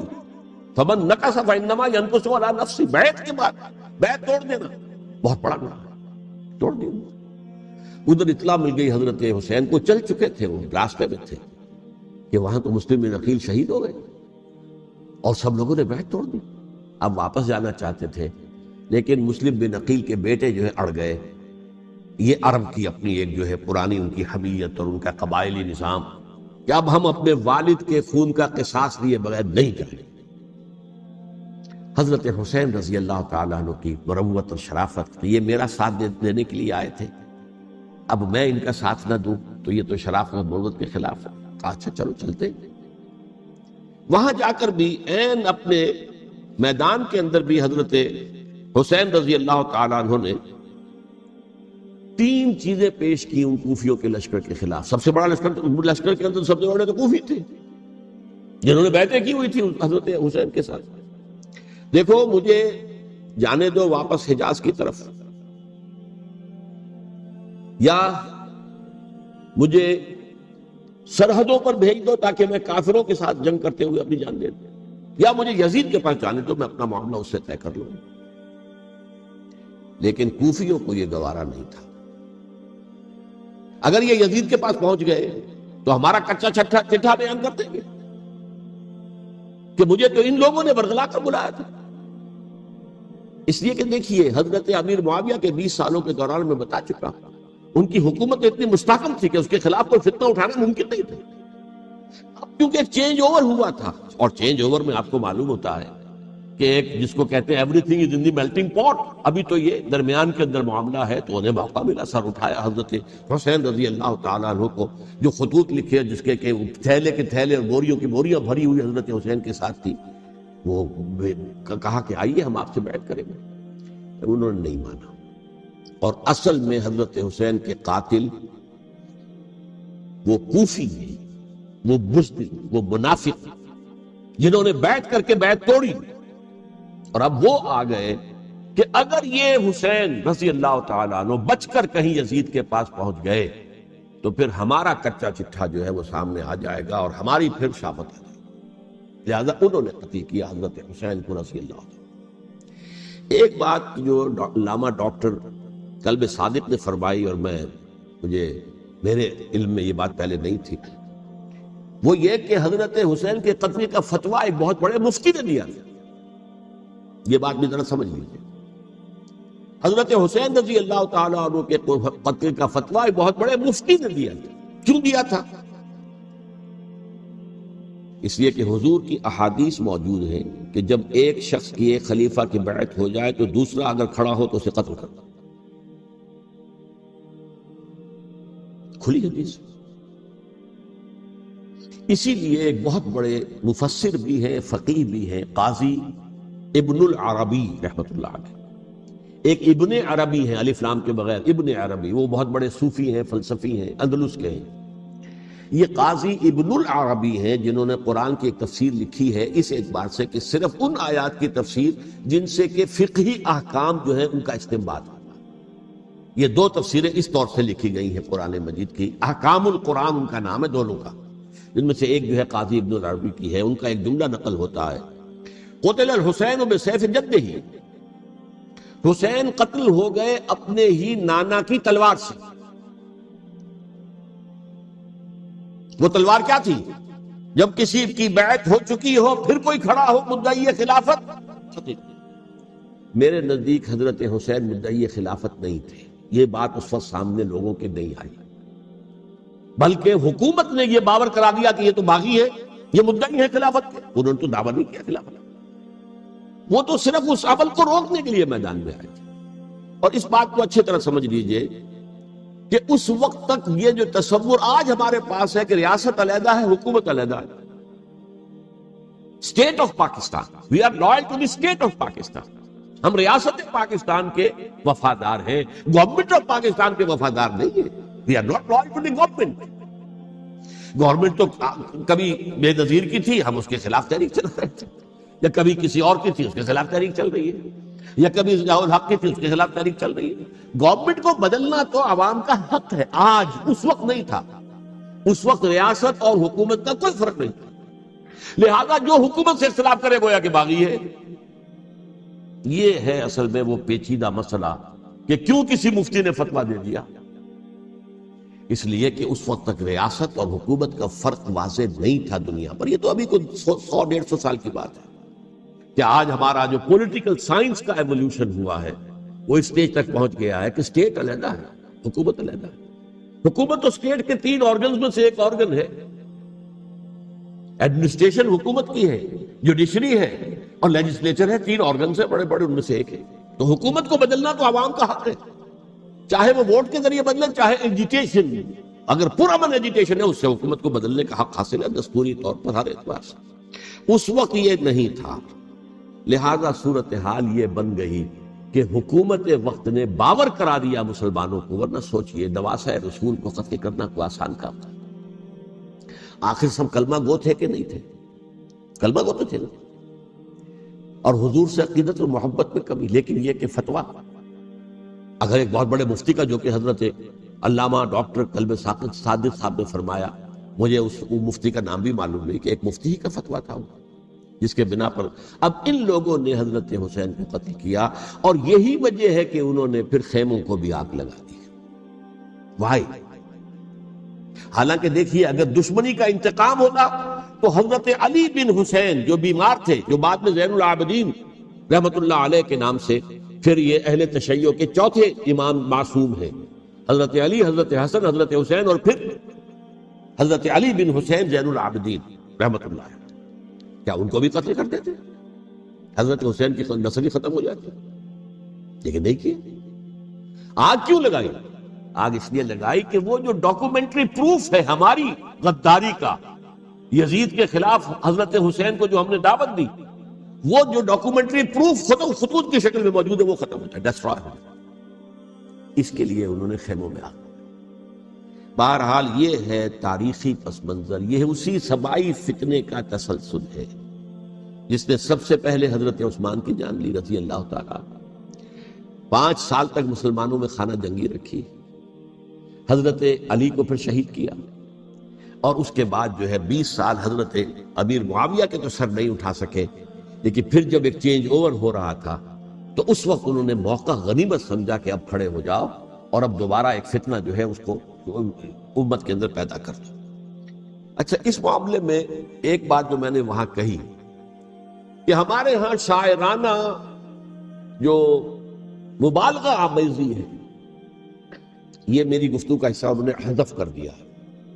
اور میں نے ایک سنی شاعر، بہت بڑے عالم، جن کے حوالے سے آج بھی میری تقریر ہوگی خالق جناح ہال میں، مولانا محمد علی جوہر کے ایک شعر کے حوالے سے کہا کہ قتل حسین اصل میں مرگ یزید ہے، اسلام زندہ ہوتا ہے ہر کربلا کے بعد۔ میں نے کہا بالکل محمل شعر ہے، اسلام مرا ہی نہیں تھا، زندہ ہونے کا کیا سوال؟ اور اگر کسی درجے میں مزمحل یا زخمی ہوا تھا تو وہ تو رہا، کربلا کے بعد بھی رہا، یزید کی حکومت بھی رہی، بنو امیہ کی حکومت بھی چلی، کوئی تبدیلی تو نہیں آئی۔ یہ کیا کہہ رہے ہیں اسلام زندہ ہوتا ہے کربلا کے بعد؟ میں نے کہا اسلام مرا نہیں تھا۔ جیسے میں نے یہ کہا کہ ملوکیت جو ہے وہ اب شروع نہیں ہوئی، ملوکیت تو 20 برس پہلے شروع ہو چکی تھی حضرت امیر معاویہ کی، لیکن ظاہر بات ہے کہ حضرت حسن نے، حضرت حسین نے اس کو قبول کیا، اور حضرت حسین نے تو پھر 10 سال تک ولی عہدی جو تھی چاہے بیعت نہیں کی لیکن اس کے خلاف میدان میں آ کر چیلنج تو نہیں کیا۔ اس اعتبار سے یہ معاملہ جو ہے اسلام زندہ ہوتا ہے کربلا کے بعد، یہ بے تکی بات ہے۔ ہاں، حضرت شاہ اسماعیل شہید رحمۃ اللہ علیہ کی اگر میں تشبیہ کو، تمثیل کو سامنے رکھوں تو اسلام کی عمارت 6 منزلہ ہے، 6ٹھی منزل ٹاپ کی وہ گر گئی، 5 منزلیں انٹیکٹ تھیں، اسلام مرا نہیں تھا۔ عدالت میں شریعت کے مطابق فیصلے ہو رہے تھے، قاضی تھے، مفتی تھے، شریعت نافذ تھی، اسلام نہیں مرا تھا۔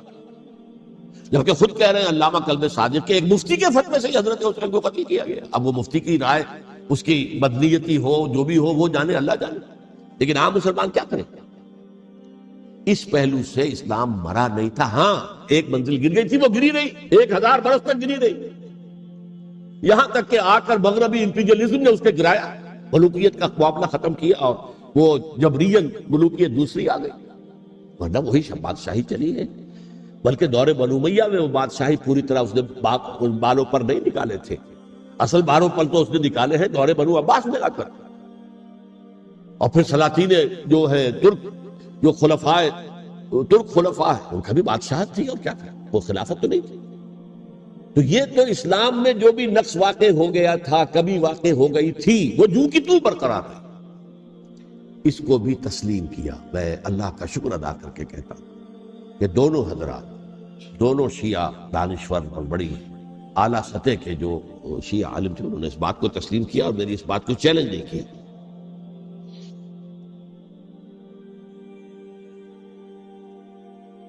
اصل میں تیسری بات میں نے یہ کہی کہ دیکھیے حضرت حسین رضی اللہ تعالی عنہ کی اس شہادت کے بعد، اس کے بعد واقعہ حرہ بھی ہوا، جو واقع کربلا سے بھی بعض اعتبارات سے زیادہ بھیانک اور زیادہ گھناؤنا واقعہ بنو امیہ کی تاریخ ہے، جس کو لوگ جانتے ہی نہیں۔ مدینہ کے کچھ لوگوں نے بغاوت کی اور انہوں نے اس کے خلاف فوج بھیجی، اور فوج کو جب مدینہ فتح کر لیا، 3 دن کے لیے حلال کر دیا، جو چاہو کرو، یہاں جسے چاہو مارو، جسے چاہو لوٹو، جس کا گھر چاہو برباد کرو، جس عورت کو چاہو ریپ کرو، اور یہ مدینہ النبی کے اندر ہوا۔ تو کاٹ کھانے والی ملوکیت کے اندر بہت سے واقع۔ عبداللہ ابن زبیر کھڑے ہوئے، انہوں نے حکومت قائم کی تھی، لیکن یہ کہ وہ تو 6 سال کے لیے کامیاب بھی رہے، ایک حکومت قائم کی، بنو امیہ کے ہاتھ پر بیعت نہیں کی، بالآخر ان کی حکومت بھی ختم ہو گئی۔ پھر حضرت زید کھڑے ہوئے، انہوں نے بغاوت کی، وہ بھی ناکام رہ گئے۔ پھر بنو عباس میں کھڑے ہوئے حضرت نفس زکیہ، حضرت حسن رضی اللہ تعالیٰ عنہ کی اولاد میں سے، وہ بھی ناکام ہو گئے، شہید ہو گئے۔ پھر یہ سمجھ لیا گیا کہ اب یہ جہاں تک 6ٹھی منزل ہے وہ تو دوبارہ تعمیر نہیں ہو سکتی، یہ تو جس کی لاٹھی اس کی بھینس، جس کے پاس طاقت ہوگی اس کی حکومت ہوگی، جس کا قبیلہ زیادہ قوی ہوگا، جس قبیلے میں زیادہ عصبیت ہوگی، مضبوط ہوگا، متحد ہوگا، طاقتور ہوگا، اسی کی حکومت ہوگی۔ البتہ اس کے نیچے لوگوں کے اخلاق کی اصلاح کرو۔ صوفیاء کرام نے وہ کام اپنے ذمے لیا، اور بالکل وہی کام ہے کہ جو ائمہ اہل بیت کرتے رہے۔ حضرت حسن کی اولاد میں پھر حضرت علی بن حسین رضی اللہ تعالی، حضرت حسین کی اولاد میں پھر امام محمد باقر، امام محمد جعفر صادق، اور اس کے بعد بھی 5 اور، کسی نے بغاوت نہیں کی۔ جیسے علماء کرام کام کر رہے تھے اور جیسے صوفیاء کرام کام کر رہے تھے، ایسے ہی وہ مسلمانوں کی علمی تربیت، روحانی تربیت و تزکیہ کر رہے تھے۔ کسی نے حکومت کو چیلنج نہیں کیا۔ نوٹ کر لیجیے اس بات۔ حضرت علی نے بھی چیلنج نہیں کیا تھا، حضرت حسن نے چیلنج نہیں کیا، خود صلح کر لی۔ تو ائمہ اہل بیت جو 12 یہ گنتے ہیں، جن میں سے آخری جو ہے حضرت مہدی کو تو ابھی ظاہر ہونا ہے، ان کے عقیدے کے مطابق وہ روح پوش ہیں، وہ ظاہر ہوں گے۔ لیکن 11 حضرات کے بارے میں یہ کہ حضرت حسین کے سوا کسی نے بھی چیلنج نہیں کیا موت کے لیے، اور حضرت حسین نے بھی اس مغالطے پر کیا کہ کوفی ساتھ دیں گے، اور یہ موقع ہے کہ یہ جو 6ٹھی منزل اسلام کی گر گئی ہے، اسے دوبارہ تعمیر کر دیا جائے۔ انہوں نے خلافت کا دعویٰ نہیں کیا تھا، یہ انہیں عوام کو مغالطے میں مبتلا کیا گیا کہ یہ خلافت کا مدعی ہو کر سامنے آیا۔ جیسا کہ میں نے آپ سے کہا تھا، امیر معاویہ نے حضرت علی کے عہد خلافت میں کبھی خلافت کا دعویٰ نہیں کیا، مدعی خلافت نہیں تھے وہ تو یہ کہتے تھے کہ قاتلان حسین جو ہے، قاتلان عثمان کو سزا دو، قصاص دو، بس۔ اسی طرح حضرت حسین نے بھی، اب دیکھیے اس ضمن میں اس میں کوئی شک نہیں ہے، حضرت حسین رضی اللہ تعالی عنہ کی جو شہادت ہوئی ہے، ان کے ساتھیوں کی، اعزاء و اقارب کی، تاریخ انسانی میں یہ عزم، ہمت، شجاعت، مثابرت، صبر، استقلال، استقامت، اس کی بہت روشن مثال، بہت روشن مثال ہے، بہت روشن مثال۔ لیکن اس سے تاریخ کی رفتار پر کوئی اثر نہیں پڑا۔ وہ جو ملوکیت آ گئی تھی وہ اور گہری سے گہری ہوتی چلی گئی۔ واقعہ کربلا کے بعد تو واقعہ ہررا ہوا میں نے گنوا دیا، اس سے زیادہ تو میرے خیال میں کہ اور ہمارے لیے لائق شرم جو ہے کوئی واقعہ ہے ہی نہیں اس پہلو سے۔ لیکن حضرت حسین کا ایک، اب ان کو یہ کہ میں، مطلب یہ کہ اگر میں ان کے ہاتھ پر بیعت کر لیتا ہوں، جو کہ اس وقت سامنے موجود تھے، کہ یزید کی بیعت تمہارے ہاتھ پر کرتا ہوں، تو گویا کہ اپنے آپ کو سرنڈر کر دیتے۔ وہی خطرہ جو امیر معاویہ کو تھا کہ مجھے وہ تو پہنچنے بھی نہیں دیں گے علی تک رضی اللہ تعالیٰ عنہ، اور مجھے پہلے شہید کر دیں گے، یہی خطرہ حسین کو تھا رضی اللہ تعالیٰ عنہ کہ مجھے یزید تک پہنچنے نہیں دیں گے، پہلے قتل کر دیں گے۔ اور ویسے بھی یہ ایک شرافت، مروت اور حمیت اور غیرت اور عزت نفس کا تقاضا بھی تھا کہ بھائی معاملہ ہے یزید کا، میرا مجھے وہاں جانے دو، اللہ اللہ خرچ کرو، یو کین اسکورٹ می، میرے دائیں بائیں چلو تاکہ میں کہیں اور بھاگ نہ جاؤں تمہارے خیال میں، مجھے وہاں پہنچا دو، میں وہاں پہ جا کے اس سے معاملہ کر لوں۔ لیکن انہوں نے قتل کیا، اصل قاتلان کوفی، وہی سبائی۔ البتہ یہ ہے کہ اس واقعے کی جو یادگار ہے اس میں کوئی شک نہیں ہے کہ اس نے مسلمانوں میں سے ایک گروہ کے دل میں قربانی اور شہادت کا جذبہ بہت پیدا کیا، اس میں کوئی شک نہیں۔ اور جس طریقے سے کہ عاشورہ محرم میں یاد منائی جاتی ہے، جس طریقے سے اس نے اہل تشیع کے اندر قربانی کا جذبہ بے انتہا پیدا کیا، اگرچہ وہ جذبہ بروئے کار نہیں آتا، اس لیے کہ ان کے ہاں یہ عقیدہ ہے، یہ طے ہے کہ جب تک حضرت مہدی ظاہر نہیں ہوں گے ہم کسی کے خلاف بغاوت نہیں کریں۔ یہ پوری تاریخ میں ان کا معاملہ رہا، تمام جو ہے ائمہ اہل بیت کا معاملہ رہا، جب تک مہدی نہیں آتے keep sitting and keep waiting, wait and see, that's all۔ یہ تو خمینی صاحب نے کیا ہے، آیت اللہ خمینی صاحب نے، کہ انہوں نے یہ ایران کے شیعوں کو باور کرایا کہ بھائی جب آئیں گے حضرت مہدی آ جائیں گے، لیکن ہم اب ہاتھ پر ہاتھ رکھ کر بیٹھے رہیں، باطل کو چیلنج بھی نہ کریں، ہمیں کچھ تو کرنا چاہیے، وہ ہاتھ پاؤں ہلانے چاہیے، اور کچھ نہیں تو مہدی کا راستہ جو ہے صاف کرنا چاہیے، تمہید کرنی چاہیے، ان کے راستہ ہموار کیا جائے۔ تو یہ ان کی بڑی عظمت ہے آیت اللہ خمینی صاحب کی کہ اہل تشیع ایران کے جو ہے انہوں نے یہ بات منوا لی کہ ہم بالکل انرٹ نہیں بیٹھے رہیں گے، بلکہ اب انہیں نائب امام قرار دے کر اور ولایت فقیہ کے فلسفے کے حوالے سے، یہ دو چیزیں ان کی جو ہیں بنیادی فلسفے کی ہیں، وہ اس وقت میرا موضوع نہیں ہے، انہوں نے عوام کو ایسا کھڑا کیا ہے کہ 20,000 سے لے کر 30,000 کے درمیان انسانوں نے جانے دی، عورتوں کے جلوس نکلے، چیرخوار بچہ گود میں ہے عورت کے اور گولی کھا رہی ہے اور مر رہی ہے، گر رہی ہے۔ اب سوچئے زندگی کتنی عزیز ہوتی ہے، اور چیرخوار بچے کے لیے ماں کی جو زندگی ہے، اس ماں کو اپنی زندگی کتنی عزیز تر ہوگی کہ اپنے لیے نہیں تو اس بچے کے لیے مجھے جینا ہے، لیکن نہیں، گولیاں کھائیں گری۔ یہ جذبہ انہی میں ہے۔ واقعہ یہ ہے کہ اہل سنت کے اندر یہ جذبہ نہ ہونے کے برابر، یہ میں واشگاف الفاظ میں کیا، پورے عالم اسلام میں صرف شیعہ ایران ایسا نکلا ہے کہ جس نے بادشاہت کا خاتمہ کیا، باقی سعودی عرب میں بادشاہت بیٹھی ہوئی ہے، اربوں ڈالر کا ایک ایک محل بنتا ہے ان بادشاہوں کا، اور سنی سن کوئی حرکت نہیں۔ وہ تو اب جو حرکت ہو رہی ہے وہ اینٹی امریکن حرکت ہے جو ہو رہی ہے، در حقیقت وہ مسئلہ بالکل دوسرا ہے جو اس وقت ہو رہا ہے، لیکن یہ کہ عالم اسلام میں کوئی تحریک ایسے نہیں اٹھی۔ یہ اہل تشیع میں ہے جو بالکل استثنائی بات ہے کہ انہوں نے جو ہے ایسا بادشاہ جس کو کہا جاتا تھا کہ اس کا جو اسلحہ خانہ ہے وہ ایشیا میں سب سے بڑا اسلحہ خانہ ہے، جو 2500 سالہ پرانی جو ایک عظمت تھی ایران کی، اس کو دوبارہ تازہ اور زندہ کرنا چاہتا تھا۔ 2500 سالہ برسی اس نے منائی تھی، اس کے لیے ایک شہر آباد کیا تھا کہ خسرو یا سائرس یا ذوالقرنین قرآن مجید کی اصطلاح میں اس کی یادگار بنائی تھی، اور وہ سوچ رہا تھا کہ وہی عظمت دوبارہ ایران کی ہوگی جو کہ خسرو کے زمانے میں تھی، جس کا قرآن مجید میں سورہ کہف کے اندر ذکر ہے، مشرقی فتوحات، مغربی فتوحات، شمالی فتوحات۔ تو وہ بادشاہ جو اس کو بھاگنا پڑا قربانی کی وجہ سے۔ تو یہ جو ہے واقعہ کربلا نے، اس میں کوئی شک نہیں ہے کہ ایک ایسی مشعل روشن کی ہے جس کو کہ ہر شخص کو دیکھنا چاہیے۔ یہ بھی انسان، جیسے کہ اقبال نے ایک شعر کہا تھا غالب کے لیے، فکر انسان پر تیری ہستی سے یہ روشن ہوا ہے، پرے مرغ تخیل کی رسائی تاک ہو جا۔ تو فکر انسان پر حضرت حسین کی قربانی سے یہ واضح ہوا ہے کہ انسان کس حد تک جا سکتا ہے قربانی دینے کے لیے اپنے کسی مقصد کے لیے۔ مقصد ان کا جو تھا، میں نے اسی لیے آیت پڑھی تھی، معاذ اللہ ثم معاذ اللہ۔ میں ایک آخری بات جو کہہ رہا ہوں وہ نوٹ کر لیجئے، ایک خاص انتہائی نقطہ نظر کے عام کیے جانے کی وجہ سے سنیوں میں بھی ایک انتہائی رد عمل پیدا ہوا ہے، ایکسٹریم رائٹسٹ سنی سے۔ اگر ایک طرف سے حملہ کیا گیا ہے حضرت عثمان کی نیت پر، ان کو خیانت کا الزام لگایا گیا، ان پر اقربا پروری کا الزام لگایا گیا، حضرت ابو موسیٰ شریف پر خیانت اور غداری کا الزام لگایا گیا، یہ ساری چیزیں اگر صحابہ کرام کے اوپر ہوئی ہیں، امیر معاویہ پر، امیر اور عمرو بن العاص پر، تو جواب میں کچھ لوگ کھڑے ہو گئے، حضرت علی وہ اقتدار کے طالب تھے، معاذ اللہ ثم معاذ اللہ ثم معاذ اللہ۔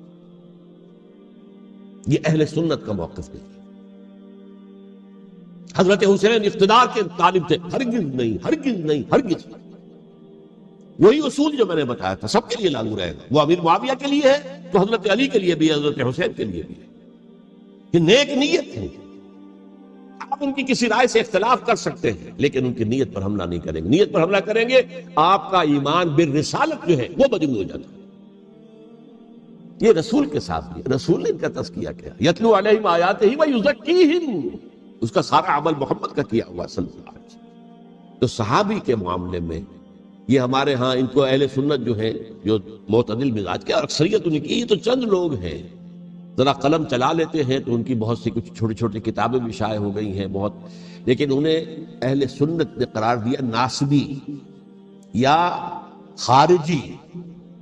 جیسے خوارج نے کہا تھا حضرت علی بھی کافر ہے اور حضرت ابی معاویہ بھی کافر ہے، حضرت عمرو بن العاص بھی کافر ہے، معاذ اللہ ثم معاذ اللہ۔ ایسے ہی کچھ لوگ حضرت حسین پر بھی الزام لگاتے ہیں کہ اقتدار کی حوث اور طلب کے اندر انہوں نے یہ سارا سفر کیا تھا، اور بس یہ ہے کہ وہ جو بازی تھی وہ ہار گئے۔ اللہ اللہ خیر صلی اللہ، اس سے آگے کیا ہے بابا، معاذ اللہ ثم معاذ اللہ۔ اسی لیے میں نے آیت آج جو پڑھی تھی ایک اور جو بہت بظاہر آپ کو معلوم ہوئی ہوگی، غیر متعلق ہے میرے آج کے عنوان سے، تلک الدار الآخرۃ نجعلها للذین لا یریدون علوا فی الارض ولا فسادا. یہ سورہ قصص کے آخری آیات میں سے. دیکھو یہ آخرت کا گھر جو ہے وہ ہم خاص کر دیں گے ان لوگوں کے لیے جو اس زمین میں اپنے اقتدار کے طالب نہیں ہوتے. زمین میں اقتدار کے طالب ہوگے فساد ہو جائے گا. تم بھی طالب میں بھی طالب، جھگڑا ہوگا، لڑائی ہوگی، دنگا ہوگا، فساد ہوگا. تلک الدار الآخرۃ نجعلها للذین لا یریدون علوا فی الارض ولا فسادا. جو لوگ زمین میں اپنے اقتدار کے طالب اور اس کے نتیجے میں فساد پیدا کرنے والے نہیں ہیں، ان کے لیے ہم نے آخرت کا گھر خاص کیا. والعاقبۃ للمتقین، اور عاقبت جو ہے، انجام کار، آخرت جو ہے وہ تو متقیوں کے لیے ہے. اسی میں آئیں گے سب صحابہ کرام، خواہ وہ حضرت علی ہے رضی اللہ تعالیٰ عنہ، اور خواہ وہ حضرت امیر معاویہ ہیں، حضرت عثمان ہیں رضی اللہ تعالیٰ عنہ، خواہ حضرت حسن ہیں، حضرت حسین ہیں رضی اللہ تعالیٰ عنہ، خواہ عبداللہ ابن زبیر ہے، خواہ عبداللہ ابن عباس ہے، خواہ عبداللہ ابن عمر رضی اللہ تعالیٰ عنہ اجمعین. اس اصول کو سامنے رکھ کر اختلاف آپ کر سکتے ہیں کسی سے بھی، لیکن کسی کی نیت پر حملہ کریں گے تو اصل میں آپ کا ایمان بالرسالت مجروح ہو جائے گا. علی کو نبی اکرم صلی اللہ علیہ وسلم نے اپنا نائب بنا کر چھوڑا تھا جب غزوہ تبوک میں جا رہے تھے مدینے میں. حضرت علی نے کہا بھی کہ مجھے آپ عورتوں کے ساتھ بٹھا کے جا رہے ہیں. فرمایا تمہارا مقام میرے ساتھ وہی ہے جو موسیٰ کے ساتھ ہارون کا تھا. ہارون کو چھوڑ کر گئے تھے نا یہودیوں کے پاس جب گئے تھے تورات لینے کے لیے، تو تمہارا وہی مقام ہے میرے ساتھ. تو یہ حضرت علی ہے رضی اللہ، ان کے بارے میں میرا، ان کی کیا عظمت میری نگاہ میں. تو یہ 3 کتابچے ہیں، مجھے نہیں معلوم تیسرا یہاں ہے یا نہیں ہے. بہرحال آپ لوگوں کو ریکمینڈ کر رہا ہوں کہ ان کا مطالعہ کریں. اب یہ کہ آخری بات یہ کہ اصل ہمارے کرنے کا کام کیا ہے. دیکھیے کیوں نہیں کیا کسی نے بھی خروج کا معاملہ، وہ میں واضح کر چکا ہوں. بغاوت نہیں کی، کیوں؟ ایک تو ریاست اور حکومت میں فرق نہیں تھا. ذرا کھڑا ہو اور وہ باغی قرار پائیں گے، واجب القتل ہو جائے گا، فتوے کی زد میں آ جائے. یہ معاملہ تھا. اور دوسرے یہ کہ عمارت پوری گری نہیں تھی، ایک منزل گری تھی. آج ہم کہاں کھڑے ہیں؟ پوری عمارت گری ہوئی ہے. نہ شرعی عدالتیں ہیں، نہ شرعی فیصلے ہیں، نہ احکام الہی نافذ ہے، نہ حدود اور قصاص کے معاملات، کچھ بھی نہیں. ہمارا فرض کیا ہے؟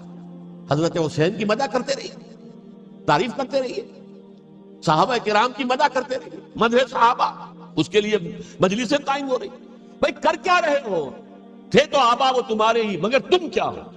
ہاتھ پر ہاتھ دھرے منتظر فردا.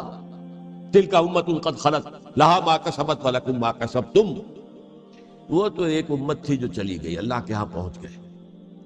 جو کچھ انہوں نے کمایا وہ ان کے لیے، تمہارے لیے نہیں ہے. تمہارے لیے وہ ہوگا جو تم کماؤ. ہمارے لیے راستہ اب یہی ہے کہ خلافت راشدہ کے مکمل نظام کو اثر نو قائم کرنے کے لیے منہج انقلاب نبوی کو اختیار کریں.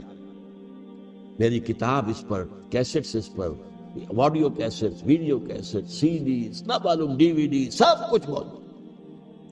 سیرت النبی پر تو میں عرض کر چکا ہوں. فلسفہ سیرت النبی سمجھنا ہے تو میری کتاب پڑھیے، ورنہ سیرت النبی آپ پڑھ لیں گے، واقعات معلوم ہو جائیں گے، فلسفہ سیرت سامنے نہیں آئے.